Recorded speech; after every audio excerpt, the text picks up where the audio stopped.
सभी का। यहाँ पे एक प्रश्न जो था वो ये था कि नवांश कुंडली को मैरिज के प्रोस्पेक्ट से रीड करना है और साथ साथ लगन कुंडली को भी देखना है।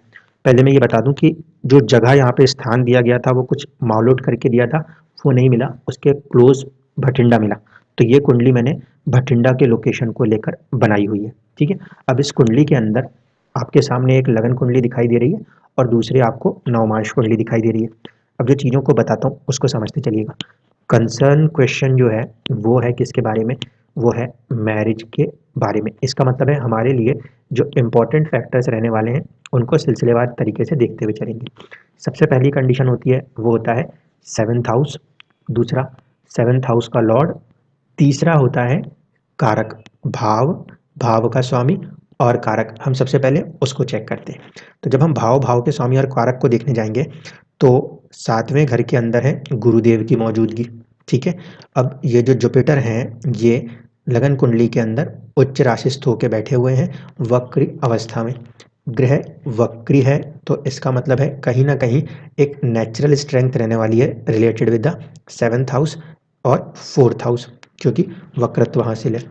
दूसरी बात है कि गुरुदेव उच्च के होके बैठे हैं। यहाँ पे ये जो गुरुदेव उच्च के बैठे हैं इसका जो प्रभाव रहने वाला है वो कहीं ना कहीं इस फोर्थ हाउस के ऊपर इम्पैक्ट करेगा। क्यों? क्योंकि यहाँ से जब आप देखोगे तो ये किस नेचर में चला जाएगा, अपने आप में 6-8 के संबंध में जाने की कोशिश करेगा। ठीक है, तो जब कभी भी गुरु उच्च का होता है इसका प्रभाव सीधे सीधे 9 नंबर की राशि में देखने को मिलता है। तो फैमिली में यहाँ पे कुछ ट्रबल्स की संभावनाएं बनने की चांसेस हैं क्योंकि फोर्थ हाउस लॉर्ड है। अब भाव की स्थिति को पहले समझ लेते हैं फिर भावेश पे देखेंगे। भाव की स्थिति जो है उसको शनि की तीसरी दृष्टि प्रभावित कर रही है, पहली कंडीशन। दूसरा, शनि के साथ ही राहु की मौजूदगी है जो कि शनि की तरह ही काम करेंगे। स्पेसिफिकली शनि राहु का साझा प्रभाव मैरिज हाउस के ऊपर है, पहली कंडीशन। शनि राहु का साझा प्रभाव गुरु के ऊपर दृष्टि देकर भी हो रहा है। तो कहीं ना कहीं ये जो कॉम्बिनेशन काम कर रहा है ये ना सिर्फ कि भाव बल्कि भाव के स्वामी को भी पीड़ित प्रभावित कर रहा है। ये पहली कंडीशन है। तो भाव की स्थिति को जो दो ग्रह खराब कर रहे हैं शनि और राहु, भावेश पे भी उन्हीं की दृष्टि परेशान कर रही है। ये हो गया। अब बात बचती है वो है कारक। कारक क्योंकि मेल चार्ट है तो शुक्र होगा, शुक्र को भी ये पीड़ित कर रहे हैं। तो कहीं ना कहीं इस कुंडली के अंदर राहु और शनि का ये जो प्रभाव है ये अपने आप में ही कहीं ना कहीं चुनौती देने में सक्षम है। जो शनि राहु के फॉर्मेशंस हैं इनको कई जगहों पे हम पितृ बाधाओं के रूप से देखते हैं। इसलिए मैंने कमेंट में कहा था कि यहाँ पे ये पितृ फैक्टर कहीं ना कहीं इम्पैक्ट कर रहा है अपने दृष्टियों से भाव को, अपने दृष्टियों से भाव के स्वामी को और साथ ही साथ कारक को। तो विभाग के तीनों फैक्टर लगन कुंडली में शुरुआत में ही हिट होते हुए नजर आते हैं। ठीक है, ये तो हो गया पहली कंडीशन। दूसरी कंडीशन को देख लीजिए। एट्थ हाउस लॉर्ड जो है वो है मंगल देव। मंगल देव की प्लेसमेंट ठीक कही जा सकती है। ठीक है, सेवन्थ हाउस के लॉर्ड को आप देखोगे तो बोल सकते हो कि प्लेसमेंट से तो सही है लेकिन बाकी चीज़ों में प्रॉब्लम है।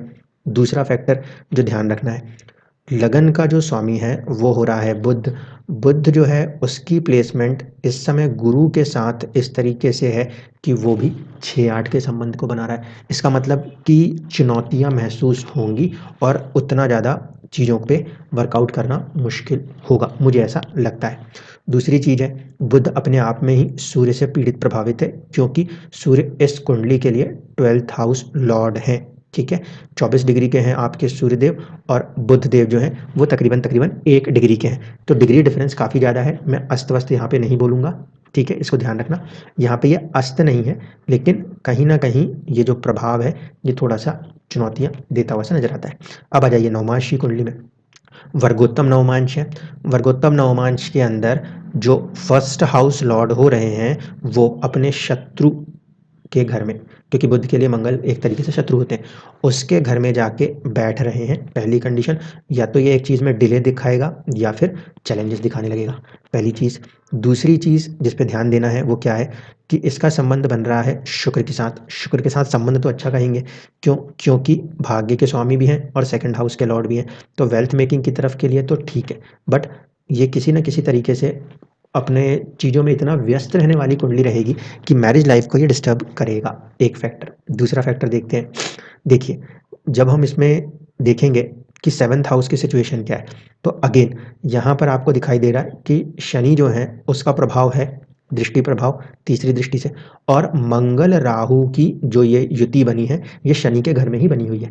तो जब राहु शनि के घर में ही बैठे हैं, यहाँ भी साथ में थे, यहाँ भी उसके घर को प्रभावित कर रहे हैं, तो कहीं ना कहीं शनि राहु का प्रभाव यहाँ पर भी देखने को मिलेगा। एक चीज केतु की मौजूदगी है आपके 12th हाउस में, उसका जो एस्पेक्ट पावर है वो भी 8th हाउस को प्रभावित करता है। दूसरा सबसे इंपॉर्टेंट फैक्टर जो यहाँ पे दिखाई देता है वो ये कि इस पर्टिकुलर डिविजनल चार्ट में सूर्य और चंद्रमा एक साथ हैं, जिसमें कि चंद्रमा जो हो रहे हैं वो कहीं ना कहीं नीच राशिस्थ हो रहे हैं और नीच भंग नहीं हो पा रहा। तो विवाह के अंदर यहाँ पे ये जो कॉम्बिनेशन जब भी होता है और इसमें खासकर चंद्रमा नीच हो रहा है तो खुशी नहीं आ पा रही, इसको हम अमावस्या के दोष के रूप में देखते हैं।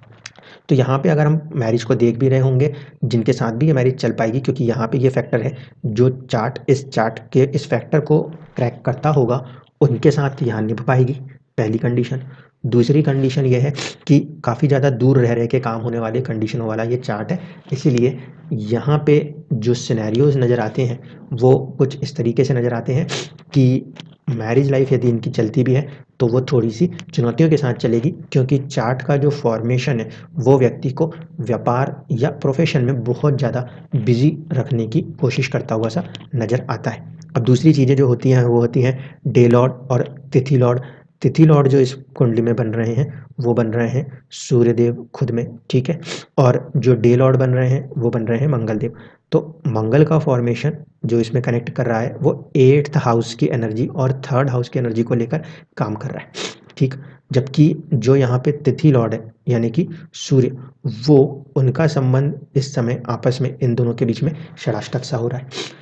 ऐसे कंडीशन में जो तिथि लॉर्ड है वो उतना ज़्यादा सपोर्ट प्रदान करने में सक्षम नज़र नहीं आता। इसका मतलब है कि इमोशनल अटैचमेंट्स यहाँ से भी हमें कहीं ना कहीं वीक से महसूस होते हैं, और वही चीज़ यहाँ पे भी देखने को मिलती है। तो ये फैक्टर यहाँ पे काम कर रहा है। इन चीज़ों को ध्यान में रखते हुए मैंने आपसे यही कहा था कि इस पर्टिकुलर कॉम्बिनेशन से शनि और राहु की जो युति होती है, और स्पेसिफिकली राहु को जब कभी भी हम त्रिकोण में देखते हैं तो हम उसको इतना अच्छा नहीं मानते। ऐसे कंडीशन में ये फॉर्मेशन भाव भाव के स्वामी और कारक तीनों पे काम कर रहा है। तो ये एक चुनौती है इस कुंडली के अंदर, जो कि मैरिज लाइफ के अंदर काइंड ऑफ थर्ड पावर का कोई ना कोई इंटरवेंशन सा काम हो रहा है, जहाँ पे कि दो लोग चाह कर भी इस बात को नहीं समझ पा रहे कि चीज़ें हो क्या रही हैं, चीज़ें बैलेंस नहीं हो पा रही। ऐसी चुनौतियाँ यहाँ पे महसूस होने का एक रिस्क रहता है, इस चीज़ को ध्यान रखिएगा। धन्यवाद।